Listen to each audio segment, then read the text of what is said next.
महाभारत के शांति पर्व में भीष्म पितामह युधिष्ठिर को बताते हैं कि सत्य, तप और संयम ही जीवन का असली आधार है।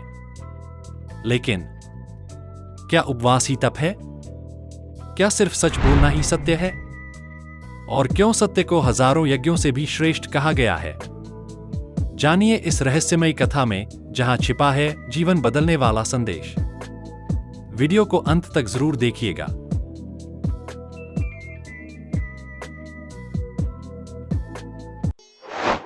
युद्धोत्तर महाभारत।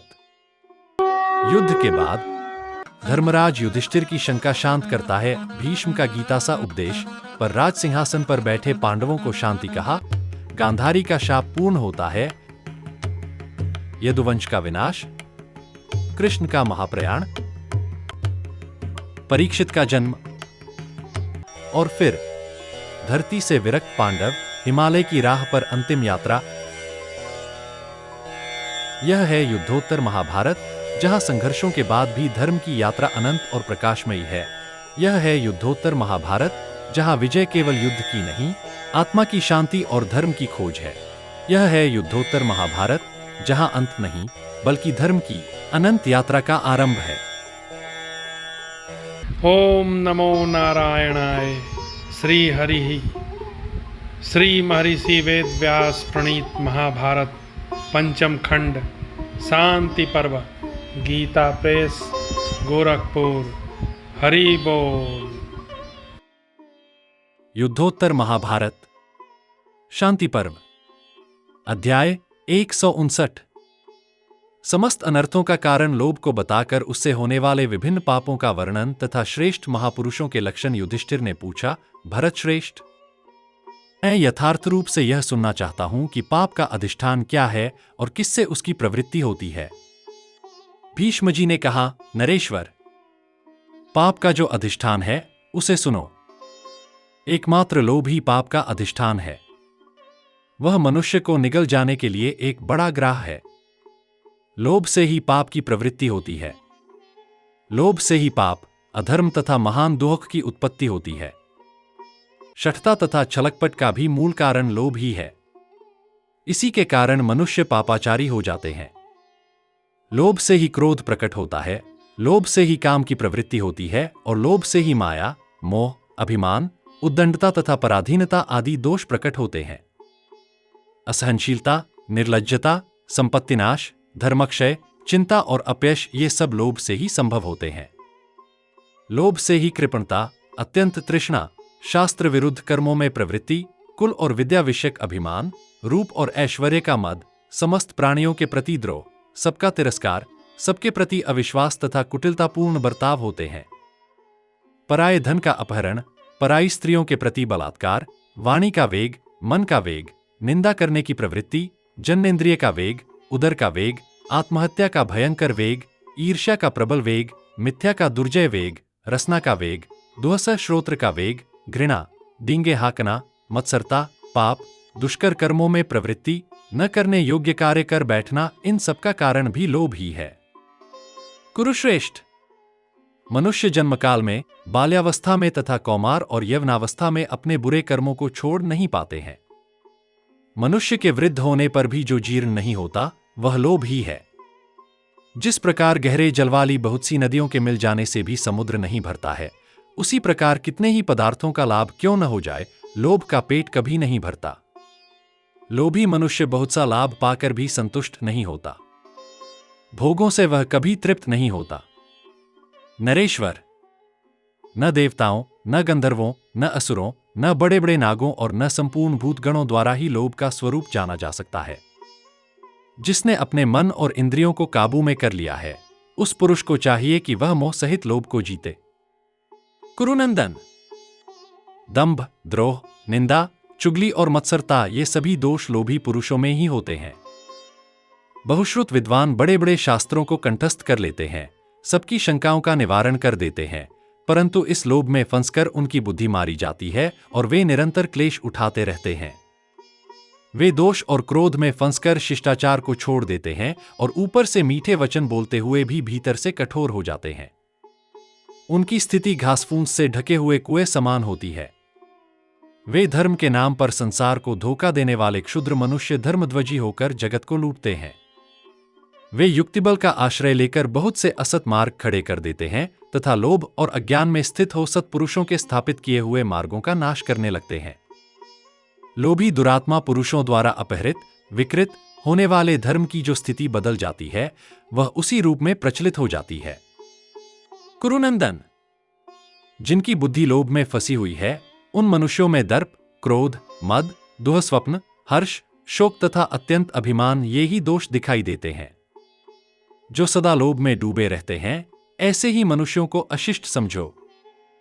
तुम्हें शिष्ट पुरुषों से ही अपनी शंकाएं पूछनी चाहिए।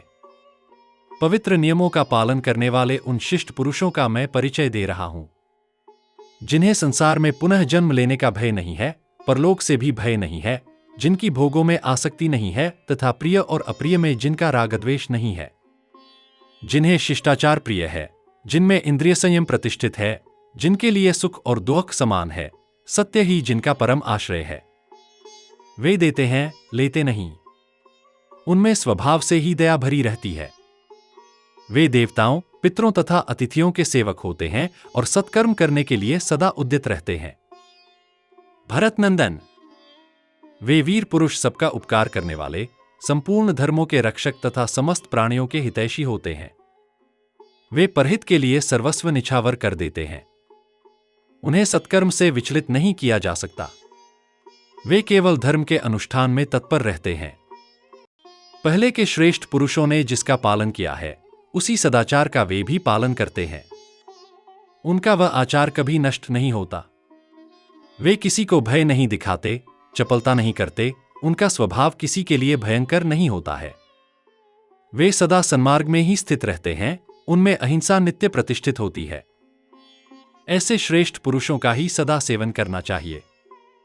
जो काम और क्रोध से रहित, ममता और अहंकार से श्री युधिष्ठिर ने पूछा, पितामह, आपने सब अनर्थों के आधारभूत लोभ का वर्णन तो किया, अब अज्ञान का भी यथार्थ रूप से वर्णन कीजिए, मैं उसके परिणाम को भी सुनना चाहता हूं। भीष्म जी ने कहा, युधिष्ठिर, जो मनुष्य अज्ञानवश पाप करता है और उससे होने वाली अपनी ही हानि को नहीं समझता तथा श्रेष्ठ पुरुषों से द्वेष करता है, उसकी संसार में बड़ी निंदा होती है। अज्ञान से ही जीव नरक में पड़ता है। अज्ञान से ही उसकी दुर्गति होती है। अज्ञान से वह कष्ट उठाता तथा विपत्तियों के समुद्र में डूब जाता है।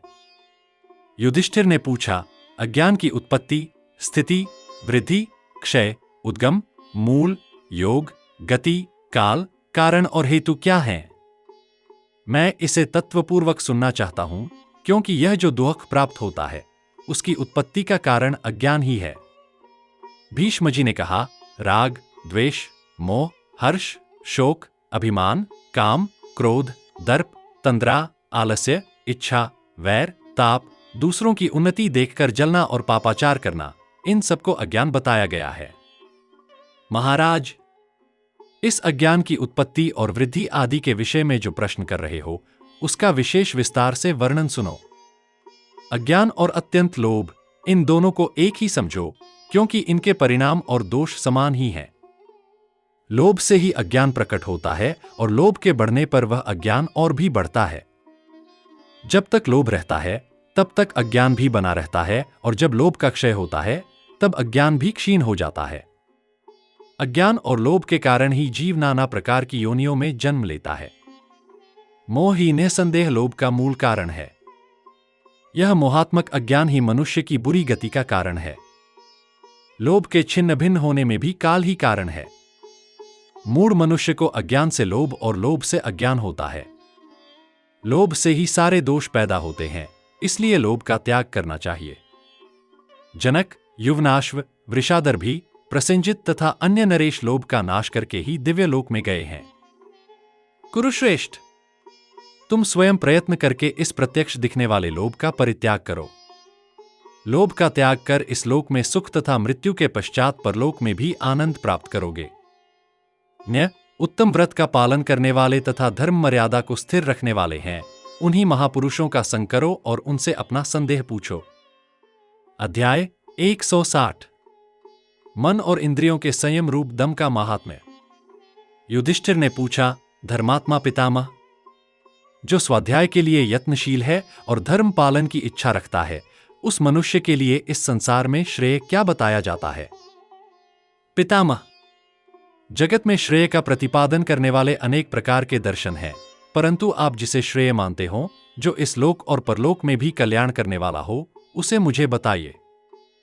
भारत, धर्म का यह मार्ग बहुत बड़ा है। इससे बहुत सी शाखाएं निकली हुई हैं।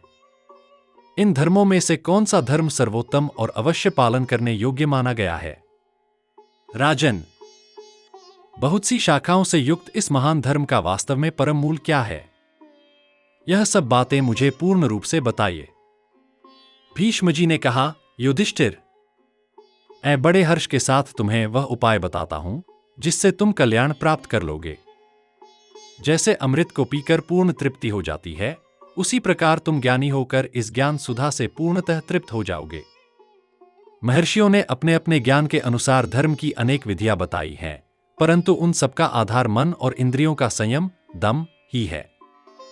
धर्म के सिद्धांत को जानने वाले वृद्ध पुरुष दम को ही परम कल्याण का साधन बताते हैं। विशेषतः ब्राह्मण के लिए तो दम ही सनातन धर्म है। दम से ही शुभ कर्मों की सिद्धि प्राप्त होती है। यह दान, यज्ञ और स्वाध्याय से भी बढ़कर है। दम तेज की वृद्धि करता है। यह परम पवित्र साधन है। दम से पाप रहित हुआ तेजस्वी पुरुष परम पद को प्राप्त कर लेता है। संसार में दम के समान दूसरा कोई धर्म नहीं है। सभी धर्मों में दम को श्रेष्ठ और प्रशस्त बताया गया है। दम से युक्त पुरुष इस लोक और परलोक दोनों में परम सुख पाता है। जिसने अपने मन और इंद्रियों को वश में कर लिया है, वह सुख से सोता, सुख से जागता और सुखपूर्वक लोकों में विचरता है। उसका मन सदा प्रसन्न रहता है। इंद्रिय और मन के वश में न रहने वाला पुरुष निरंतर क्लेश उठाता है और अपने ही दोषों से अनेक अनर्थों को जन्म देता है। चारों आश्रमों में दम को ही उत्तम व्रत बताया गया है। क्षमा, धैर्य, अहिंसा, समता, सत्य, सरलता, इंद्रिय विजय, दक्षता, कोमलता, लज्जा, स्थिरता, उदारता, संतोष, प्रिय वचन बोलना, किसी को कष्ट न देना और दोष दृष्टि न करना, इन सद्गुणों का उदय होना ही दम है। दमवान पुरुष गुरुजनों के प्रति आदर, सब जीवों के प्रति दया और किसी की चुगली न करने वाला होता है। वह असत्य, निंदा, क्रोध, लोभ, दर्प, ईर्ष्या और अपमान की प्रवृत्तियों से दूर रहता है। इंद्रिय और मन को वश में रखने वाले पुरुष की निंदा नहीं होती। वह समुद्र की तरह अगाध होता है, छोटी छोटी वस्तुओं की कामना नहीं करता और धर्म संचय में तृप्त नहीं होता। जिनके मन में सदा मैत्री, शील और प्रसन्नता रहती है, वे आत्मज्ञानी मृत्यु के बाद मोक्ष को प्राप्त होते हैं। सदाचारी और आत्मज्ञानी पुरुष इस लोक में सम्मान पाकर परलोक में परम गति पाते हैं। ज्ञानी पुरुष घर छोड़कर वन में निवास करता है और मृत्यु की प्रतीक्षा करते हुए ब्रह्म भाव को प्राप्त होता है। जो दूसरों से भय नहीं करता और न ही दूसरों को भय देता है, उसे कहीं से भी भय नहीं होता। दम के द्वारा ही अंतःकरण शुद्ध होता है और आत्मज्ञान प्राप्त होता है। ज्ञानी पुरुष की गति आकाश में पक्षियों और जल में मछलियों की तरह अगोचर रहती है। जो घर बार त्याग कर केवल मोक्ष मार्ग का आश्रय लेते हैं, वे अनंत काल तक दिव्य लोकों को प्राप्त करते हैं। अंतःकरण शुद्ध और आत्मज्ञान से युक्त पुरुष संन्यास लेकर इस लोक में सम्मान और परलोक में परम स्वर्ग को प्राप्त करता है। ब्रह्मा का उत्तम धाम हृदय गुहा में स्थित है और उसकी प्राप्ति केवल दम से होती है। जिसका किसी प्राणी से विरोध नहीं है, जो आत्मज्ञान में रमता है, उसे पुनर्जन्म का भय नहीं रहता। दम का एकमात्र दोष यह है कि लोग क्षमाशील को असमर्थ मान लेते हैं, पर वही दोष उसका महान गुण है, क्योंकि क्षमा से ही सहिष्णुता और पुण्यलोक की प्राप्ति होती है। भारत, संयमी पुरुष को वन में जाने की क्या आवश्यकता है? और जो असंयमी है, उसे वन में रहने से भी क्या लाभ? संयमी पुरुष जहां रहता है, वही स्थान उसके लिए वन और आश्रम है। वैशंपायन जी कहते हैं, जन्मेजय, भीष्म जी की यह बात सुनकर राजा युधिष्ठिर बड़े प्रसन्न हुए, मानो अमृत पीकर तृप्त हो गए हों। तत्पश्चात उन्होंने धर्मात्माओं में श्रेष्ठ भीष्म जी से पुनः तपस्या के विषय में प्रश्न किया। तब भीष्म जी ने उन्हें उसके विषय में सब कुछ बताना आरंभ किया। भीष्म जी ने कहा, राजन, इस समस्त जगत का मूल कारण तप ही है, ऐसा विद्वान पुरुष कहते हैं। जिसने तपस्या नहीं की, उसे अपने शुभ कर्मों का फल नहीं मिलता। भगवान प्रजापति ने तप से ही संसार की सृष्टि की। ऋषियों ने तप से ही वेदों का ज्ञान प्राप्त किया। फल, मूल और अन्न भी तप से ही उत्पन्न हुए। तपस्वी महात्मा पुरुष एकाग्रचित्त होकर तीनों लोकों का दर्शन करते हैं। औषध और आरोग्य की प्राप्ति भी तपस्या से होती है। संसार में जो कुछ दुर्लभ है, वह तपस्या से प्राप्त हो सकता है। ऋषियों ने अणिमा आदि सिद्धियां तपस्या से ही पाई हैं। भारी पाप जैसे चोरी, गर्भ हत्या या अधर्म आचरण करने वाले भी उत्तम तपस्या से मुक्त हो जाते हैं। तप के अनेक रूप हैं, परंतु उपवास से बढ़कर दूसरा कोई तप नहीं है। अहिंसा, सत्य भाषण, दान और इंद्रिय संयम ये सब उत्तम हैं, पर उनसे भी बड़ा तप उपवास है। दान से बड़ा कोई धर्म नहीं, माता से बड़ा कोई आश्रय नहीं और संन्यास सबसे बड़ा तप है। धार्मिक लोग स्वर्ग और धर्म की रक्षा के लिए इंद्रियों को संयमित रखते हैं। धर्म और अर्थ की सिद्धि के लिए तप ही श्रेष्ठ साधन है। ऋषि, पितर, देवता, मनुष्य, पशु पक्षी और सभी प्राणी तपस्या में ही तत्पर रहते हैं। तपस्या से ही उन्हें सिद्धि प्राप्त होती है। देवताओं ने भी तपस्या से ही महत्वपूर्ण पद पाया। तप से ही सब अभीष्ट फल मिलते हैं। तपस्या से देवत्व भी प्राप्त किया जा सकता है। अध्याय सत्य का स्वरूप और महिमा। युधिष्ठिर ने पूछा, पितामह, सब लोग सत्य की प्रशंसा करते हैं। सत्य का लक्षण क्या है? उसकी प्राप्ति कैसे होती है? सत्य का पालन करने से क्या लाभ होता है? भीष्म जी ने कहा, भरत नंदन, चारों वर्णों के अपने अपने धर्म हैं, उनका मिश्रण उचित नहीं है। परंतु निर्विकार सत्य सब वर्णों में प्रतिष्ठित है। सत्य ही सनातन धर्म है, सत्य ही परम गति है। सत्य ही धर्म, तप और योग है, सत्य ही ब्रह्मा है, सत्य को ही परम यज्ञ कहा गया है और सब कुछ सत्य पर ही टिका है। सत्य के 13 रूप बताए गए हैं। सत्य, समता, दम, ईर्ष्या का अभाव, क्षमा, लज्जा, सहनशीलता, अनसूया, त्याग, ध्यान, श्रेष्ठ आचरण, धैर्य और अहिंसा। यही सत्य के स्वरूप हैं। नित्य, अविनाशी और अविकारी होना सत्य का लक्षण है। धर्मानुकूल योग से उसकी प्राप्ति होती है। प्रिय और अप्रिय में समान भाव रखना समता है। राग, द्वेष, काम और क्रोध का क्षय करना समता की प्राप्ति का उपाय है। दूसरों की वस्तु की इच्छा न करना, गंभीर और धैर्यवान रहना, भय त्यागना और मन के रोगों को शांत करना दम का लक्षण है। इसकी प्राप्ति ज्ञान से होती है। दान और धर्म करते समय दूसरों से ईर्ष्या न करना अमत्सर्य कहलाता है। सदा सत्य का पालन करने से ही यह गुण उत्पन्न होता है। प्रिय और अप्रिय वचनों को समान रूप से सह लेना क्षमा है। सत्यवादी पुरुष को ही क्षमा का उत्तम भाव प्राप्त होता है। अध्याय 162 सत्य की प्रशंसा। जो बुद्धिमान पुरुष भलीभांति दूसरों का कल्याण करता है और मन में कभी खेद नहीं मानता, जिसकी मनवाणी सदा शांत रहती है, वह लज्जाशील माना जाता है। यह लज्जा नामक गुण धर्म के आचरण से प्राप्त होता है। धर्म और अर्थ के लिए मनुष्य जो कष्ट सहन करता है, उसकी वह सहनशीलता तितिक्षा कहलाती है। लोगों के सामने आदर्श उपस्थित करने के लिए उसका अवश्य पालन करना चाहिए। तितिक्षा की प्राप्ति धैर्य से होती है। दूसरों के दोष न देखना अनसूया है। विषयों की आसक्ति का जो त्याग है, वही वास्तविक त्याग है। रागद्वेष से रहित होने पर ही त्याग की सिद्धि होती है, अन्यथा नहीं। परमात्म चिंतन का नाम ही ध्यान है। जो अपने को प्रकट न करके प्रयत्नपूर्वक प्राणियों की भलाई का काम करता है, उसके उस श्रेष्ठ भाव और आचरण का नाम ही आर्यता है। यह आसक्ति के त्याग से प्राप्त होता है। सुख या दुख प्राप्त होने पर मन में विकार न होना धृति है। जो अपनी उन्नति चाहता हो, उस बुद्धिमान पुरुष को सदा ही धृति का सेवन करना चाहिए। मनुष्य को सदा क्षमाशील होना तथा सत्य में तत्पर रहना चाहिए।